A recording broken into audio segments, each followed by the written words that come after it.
ಸ್ನೇಹಿತರೆ, ಚರಿತ್ರೆಯ ಮತ್ತೊಂದು ವಿಡಿಯೋಗೆ ನಿಮಗೆಲ್ಲ ಪ್ರೀತಿಯ ಸ್ವಾಗತ. ಕೆಲವೊಮ್ಮೆ ಭಾರತದ ಬೆಳವಣಿಗೆಯನ್ನ ಹೇಳುವ ಸಂದರ್ಭದಲ್ಲಿ ನಾವು ವಾಸ್ತವಕ್ಕಿಂತ ಸ್ವಲ್ಪ ಹೆಚ್ಚಾಗಿಯೇ ಹೇಳಿರ್ತೇವೆ. ನಮ್ಮ ದೇಶ ಅನ್ನುವ ಕಾರಣಕ್ಕಾಗಿ ನಮ್ಮ ಬೆಳವಣಿಗೆ ಬಗ್ಗೆ ನಮಗೆ ಖಂಡಿತವಾಗಿಯೂ ಹೆಮ್ಮೆ ಇದೆ. ಆದರೆ ಈ ಬಾರಿ ಮಾತ್ರ ಭಾರತದ ಮೇಲೆ ಹೊಡೆತಗಳ ಮೇಲೆ ಹೊಡೆತ ಬಿತ್ತು. ಒಂದು ಕಡೆಯಲ್ಲಿ ಶತ್ರುಗಳು ಭಾರತವನ್ನ ಟಾರ್ಗೆಟ್ ಮಾಡಿದರೆ, ಮತ್ತೊಂದು ಕಡೆಯಲ್ಲಿ ಜಗತ್ತಿನ ಬಲಿಷ್ಠ ದೇಶ ಅಮೆರಿಕ ಭಾರತವನ್ನೇ ಟಾರ್ಗೆಟ್ ಮಾಡಿಬಿಡ್ತು. ತಮ್ಮ ದಾರಿಗೆ ಬರಲಿಲ್ಲ ಅನ್ನುವ ಕಾರಣಕ್ಕಾಗಿ ಭಾರತದ ಮೇಲೆ ತೆರಿಗೆ ಅನ್ನುವ ಬ್ರಹ್ಮಾಸ್ತ್ರವನ್ನೇ ಪ್ರಯೋಗ ಮಾಡಿದ್ರು ಟ್ರಂಪ್.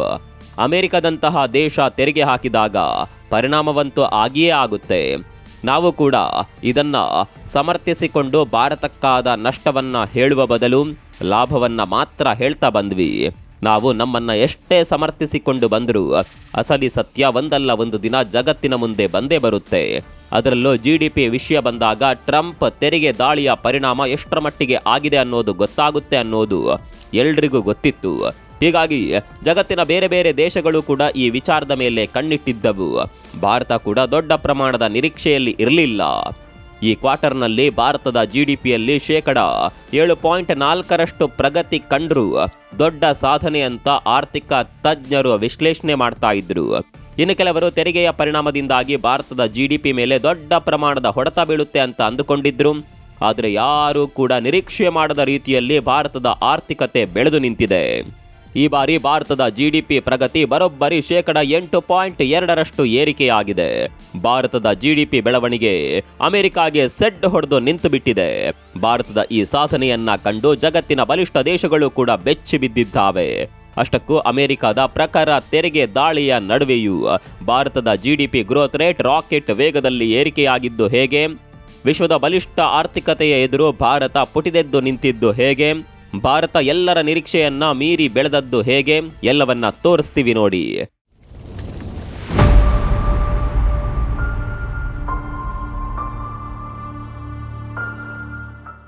ಅಮೆರಿಕ ಭಾರತದ ಮೇಲೆ ಹಾಕಿದ ತೆರಿಗೆ ಸಂಪೂರ್ಣವಾಗಿ ಫೇಲ್ ಆಗಿದೆ ಅನ್ನೋದನ್ನ ನಾವು ಹಲವು ಬಾರಿ ಹೇಳಿದ್ದೇವೆ.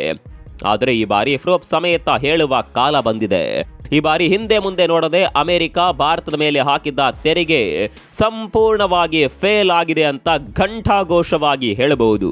ಇದಕ್ಕೆ ಸಾಕ್ಷಿ ಭಾರತದ GDP ಗ್ರೋತ್ ರೇಟ್. ಸ್ನೇಹಿತರೆ, ಒಮ್ಮೆ ನೀವೇ ಯೋಚನೆ ಮಾಡಿ. ಜಗತ್ತಿನ ಅತ್ಯಂತ ಬಲಿಷ್ಠ ಆರ್ಥಿಕತೆ ಹೊಂದಿರುವ ದೇಶ ಭಾರತದ ಮೇಲೆ ಬರೋಬ್ಬರಿ 50% ತೆರಿಗೆ ಹಾಕಿದೆ. ಭಾರತ ಬಿಟ್ಟು ಪ್ರಪಂಚದ ಯಾವ ದೇಶದ ಮೇಲೂ ಇಷ್ಟು ಪ್ರಮಾಣದ ತೆರಿಗೆಯನ್ನ ಅಮೆರಿಕ ಹಾಕಿಲ್ಲ. ಬ್ರೆಜಿಲ್ ಮೇಲೆ ಹಾಕಿದ್ದ ತೆರಿಗೆಯಲ್ಲಿ ಕೂಡ ಬದಲಾವಣೆ ಆಗಿದೆ. ಹೀಗಾಗಿ ಸದ್ಯಕ್ಕೆ ಅಮೆರಿಕ ಜಗತ್ನಲ್ಲೇ ಅತಿ ಹೆಚ್ಚು ತೆರಿಗೆ ಹಾಕಿರೋದು ಭಾರತದ ಮೇಲೆ. ಇಂತಹ ಪರಿಸ್ಥಿತಿ ಇರುವಾಗ ಭಾರತದ ಆರ್ಥಿಕತೆ ಕುಗ್ಗುವ ಬದಲು ಹಿಗ್ಗಿಬಿಟ್ಟಿದೆ. ಯಾವ ಆರ್ಥಿಕ ತಜ್ಞರು ಕೂಡ ಊಹೆ ಮಾಡದ ರೀತಿಯಲ್ಲಿ ಬೆಳೆದು ನಿಂತಿದೆ. ಸ್ನೇಹಿತರೆ, ಚುನಾವಣೆಗಳು ನಡೆದಂತಹ ಸಂದರ್ಭದಲ್ಲಿ ಎಕ್ಸಿಟ್ ಪೋಲ್ಗಳು ಬರ್ತಾವೆ, ಅಂದರೆ ಸಮೀಕ್ಷೆಗಳು ನಡೆಯುತ್ತೆ. ಅದೇ ರೀತಿ ಭಾರತದ GDP ವಿಚಾರದಲ್ಲಿ ಕೂಡ ಹಲವು ಸಂಸ್ಥೆಗಳು ಸಮೀಕ್ಷೆ ಮಾಡಿದ್ದವು. ಭಾರತದ ಖ್ಯಾತ ಪತ್ರಿಕೆ ಎಕನಾಮಿಕ್ ಟೈಮ್ಸ್ ನಡೆಸಿದ ಸಮೀಕ್ಷೆಯಲ್ಲಿ GDP 7.3% ಬೆಳವಣಿಗೆ ಆಗಬಹುದು ಅಂತ ಅಂದಾಜಿಸಲಾಗಿತ್ತು. ಮತ್ತೊಂದು ಕಡೆಯಲ್ಲಿ RBIಗೆ ಕೂಡ ನಂಬಿಕೆ ಇರಲಿಲ್ಲ. ಹೀಗಾಗಿ RBI GDPಯಲ್ಲಿ 7% ಬೆಳವಣಿಗೆ ಆದರೂ ಹೆಚ್ಚೆ ಅನ್ನೋದನ್ನ ಹೇಳಿತ್ತು. ಆದರೆ ಭಾರತದ GDP ಈ ತ್ರೈಮಾಸಿಕದಲ್ಲಿ ಬರೋಬ್ಬರಿ 8.2% ಬೆಳವಣಿಗೆಯಾಗಿದೆ. ಸ್ನೇಹಿತರೆ, ನಿಮಗೆ ಗೊತ್ತಿರಲಿ, ಕಳೆದ ವರ್ಷ 2ನೇ ತ್ರೈಮಾಸಿಕದಲ್ಲಿ ಭಾರತದ GDP ಬೆಳವಣಿಗೆಯಾಗಿದ್ದು ಕೇವಲ 5.4% ಮಾತ್ರ. ಹೀಗಾಗಿ ಯಾವ ರೀತಿ ಲೆಕ್ಕ ಮಾಡಿದ್ರೂ ಭಾರತದ GDP ಈ ಬಾರಿ 8.2% ಬೆಳವಣಿಗೆ ಆಗುತ್ತೆ ಅಂತ ಕಲ್ಪನೆ ಮಾಡಿಕೊಳ್ಳೋದಕ್ಕೆ ಕೂಡ ಸಾಧ್ಯವಿಲ್ಲ. ಸ್ನೇಹಿತರೆ, ನಾವಿಲ್ಲಿ ಹೇಳ್ತಾ ಇರೋದು 2ನೇ ತ್ರೈಮಾಸಿಕದಲ್ಲಿ ಆಗಿರುವ ಬದಲಾವಣೆಯನ್ನ ಮಾತ್ರ. ವಾರ್ಷಿಕವಾಗಿ GDP ಲೆಕ್ಕ ಹಾಕಿದರೆ ಮತ್ತಷ್ಟು ಬೆಳವಣಿಗೆಯಾಗುವ ಸಾಧ್ಯತೆ ಇದೆ. 4 ತ್ರೈಮಾಸಿಕದಲ್ಲಿ GDPಯನ್ನ ಲೆಕ್ಕ ಹಾಕಲಾಗುತ್ತೆ.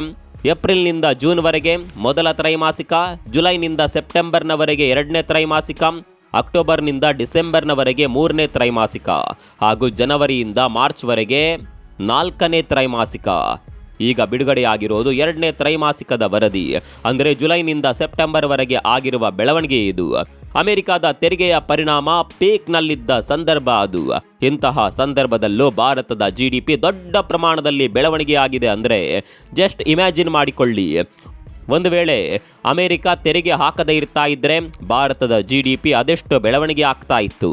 ಭಾರತದ ಈ ಬೆಳವಣಿಗೆಯನ್ನು ಸಹಿಸಿಕೊಳ್ಳೋದಕ್ಕೆ ಸಾಧ್ಯವಾಗದೆಯೇ ಅಮೆರಿಕ ತೆರಿಗೆ ಹಾಕಿರುವ ಸಾಧ್ಯತೆ ಇದೆ. ಸ್ನೇಹಿತರೆ, ಇಲ್ಲಿ ಒಂದು ವಿಚಾರ ನಿಮ್ಮ ತಲೆಗೂ ಬಂದಿರಬಹುದು.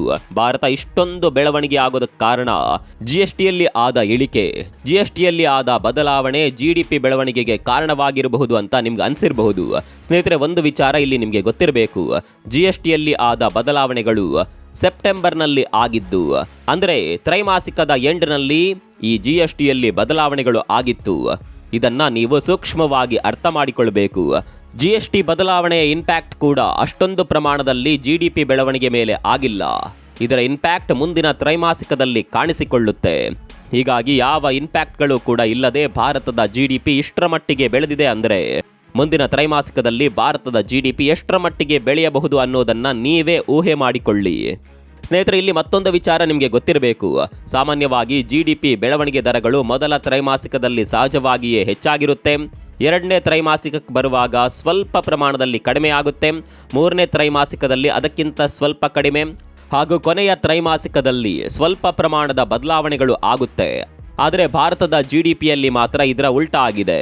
ಮೊದಲ ತ್ರೈಮಾಸಿಕದ ಬೆಳವಣಿಗೆಗಿಂತಲೂ ಎರಡನೇ ತ್ರೈಮಾಸಿಕದಲ್ಲಿ ಜಿಡಿಪಿ ಹೆಚ್ಚಾಗಿಯೇ ಬೆಳವಣಿಗೆ ಆಗಿದೆ. ಹೀಗೆ ಭಾರತ ಯಾರೂ ಕೂಡ ಊಹೆ ಮಾಡದ ರೀತಿಯಲ್ಲಿ ಬೆಳೆದು ನಿಂತಿದೆ. ಈ ವರದಿ ಅಮೆರಿಕಾಗೆ ಕಪಾಳ ಮೋಕ್ಷ ಮಾಡಿದ ರೀತಿ ಇದೆ. ಭಾರತದ ಈ ಬೆಳವಣಿಗೆ ಅಮೆರಿಕಾದ ಗರ್ವ ಭಂಗ ಮಾಡಿದೆ ಅಂದ್ರೂ ತಪ್ಪಾಗೋದಿಲ್ಲ. ಅಮೆರಿಕ ಇನ್ನಾದರೂ ಅರ್ಥ ಮಾಡಿಕೊಳ್ಳಬೇಕು, ಭಾರತ ಹಿಂದಿನ ಭಾರತವಲ್ಲ. ಭಾರತವನ್ನ ಕುಗ್ಗಿಸುವ ಪ್ರಯತ್ನ ಮಾಡಿದರೆ ಅದರಿಂದ ಪೆಟ್ಟು ತಿನ್ನೋದು ಅಮೆರಿಕಾವೇ ಹೊರತು ಭಾರತವಲ್ಲ ಅನ್ನೋದು ಮತ್ತೊಮ್ಮೆ ಪ್ರೂವ್ ಆಗಿದೆ. ಜಾಗತಿಕ ಮಟ್ಟದಲ್ಲಿ ಕೂಡ ಈ ಬಗ್ಗೆ ಚರ್ಚೆಗಳು ನಡೆಯೋದಕ್ಕೆ ಶುರುವಾಗಿದೆ. ಭವಿಷ್ಯದಲ್ಲಿ ಭಾರತ ಎಷ್ಟು ವೇಗದಲ್ಲಿ ಬೆಳವಣಿಗೆ ಆಗಬಹುದು ಅನ್ನುವ ಬಗ್ಗೆ ಬಲಿಷ್ಠ ದೇಶಗಳು ತಲೆ ಕೆಡಿಸಿಕೊಂಡಿವೆ. ಅಮೆರಿಕದ ಅಧ್ಯಕ್ಷನಿಗೆ ಈಗ ಹೇಗಾಗಬೇಡ ಹೇಳಿ, ಏನೇ ಮಾಡಿದರೂ ಭಾರತಕ್ಕೆ ಏನೇನು ಆಗ್ತಾ ಇಲ್ವಲ್ಲ ಅನ್ನುವ ನೋವು ಟ್ರಂಪ್ ಅನ್ನ ನಿದ್ದೆ ಮಾಡೋದಕ್ಕೂ ಕೂಡ ಬಿಡ್ಲಿಕ್ಕಿಲ್ಲ. ಹೀಗೆ ಒಂದು ಕಡೆಯಲ್ಲಿ ಜಿಡಿಪಿ ಬೆಳವಣಿಗೆ ಆಗಿದ್ರೆ ಮತ್ತೊಂದು ಕಡೆಯಲ್ಲಿ ಭಾರತ ಏಷ್ಯಾದ ಸೂಪರ್ ಪವರ್ ಆಗಿ ಬೆಳೆದು ನಿಂತಿದೆ. ಜಗತ್ನಲ್ಲಿ ಬಲಿಷ್ಠ ದೇಶವಾಗಿ ಗುರುತಿಸಿಕೊಂಡಿರುವ ಜಪಾನನ್ನ ಕೂಡ ಭಾರತ ಹಿಂದಿಕ್ಕಿದೆ. ಹೌದು, ಭಾರತ ಈಗ ಏಷ್ಯಾ ಪವರ್ ಇಂಡೆಕ್ಸ್ 2025ರಲ್ಲಿ 3ನೇ ಸ್ಥಾನಕ್ಕೇರಿದೆ. ಈ ಮೂಲಕ ಮೇಜರ್ ಪವರ್ ಎನ್ನುವ ಪಟ್ಟವನ್ನ ಭಾರತ ಅಲಂಕಾರ ಮಾಡಿಕೊಂಡಿದೆ. ಇಂಟ್ರೆಸ್ಟಿಂಗ್ ಸಂಗತಿ ಅಂದರೆ ಭಾರತ ಜಪಾನನ್ನ ಕೂಡ ಹಿಂದಿಕ್ಕಿದೆ. ಹಾಗಂತ ಕೇವಲ ಏಷ್ಯಾ ಖಂಡದಲ್ಲಿ ಭಾರತ ಸೂಪರ್ ಪವರ್ ಆಗಿ ಬೆಳೆದಿದೆ ಅಂತ ಅಂದುಕೊಳ್ಳಬೇಡಿ. ಅಮೆರಿಕ ಹಾಗೂ ಚೀನಾದ ನಂತರದ ಸ್ಥಾನದಲ್ಲಿ ಭಾರತ ಇದೆ. ಅಂದ್ರೆ ಜಗತ್ನಲ್ಲಿ 3ನೇ ಬಲಿಷ್ಠ ದೇಶ ಅನ್ನುವ ಖ್ಯಾತಿಗೆ ಭಾರತ ಭಾಜನವಾಗಿದೆ. ಏಷ್ಯಾ ಪವರ್ ಇಂಡೆಕ್ಸ್ನಲ್ಲಿ 40ಕ್ಕೂ ಹೆಚ್ಚು ಅಂಕಗಳನ್ನು ಪಡೆದುಕೊಂಡಿರುವ ಭಾರತ ಮೇಜರ್ ಪವರ್ ಅನ್ನುವ ಪಟ್ಟವನ್ನ ಗಿಟ್ಟಿಸಿಕೊಂಡಿದೆ. ರಾಜತಾಂತ್ರಿಕ ಬಲ, ಭವಿಷ್ಯದ ಸಂಪನ್ಮೂಲ, ಸೇನಾ ಸಾಮರ್ಥ್ಯ, ಆರ್ಥಿಕತೆ, ಸಂಸ್ಕೃತಿ ಸೇರಿದಂತೆ ಹಲವು ಅಂಶಗಳ ಆಧಾರದಲ್ಲಿ ಈ ವರದಿಯನ್ನ ಸಿದ್ಧಪಡಿಸಲಾಗಿದೆ. ಮೊದಲ ಸ್ಥಾನದಲ್ಲಿರುವ ಅಮೆರಿಕ 80.4 ಅಂಕಗಳನ್ನು ಪಡೆದುಕೊಂಡಿದ್ರೆ, ಅಂದರೆ ಈ ಅಂಕವನ್ನ 100ರಲ್ಲಿ ನೀಡಲಾಗಿದ್ದು 100ರಲ್ಲಿ 80.4 ಅಂಕವನ್ನ ಅಮೆರಿಕ ಪಡೆದುಕೊಂಡಿದೆ. ಚೀನಾ 73.5 ಅಂಕಗಳನ್ನು ಪಡೆದಿದೆ.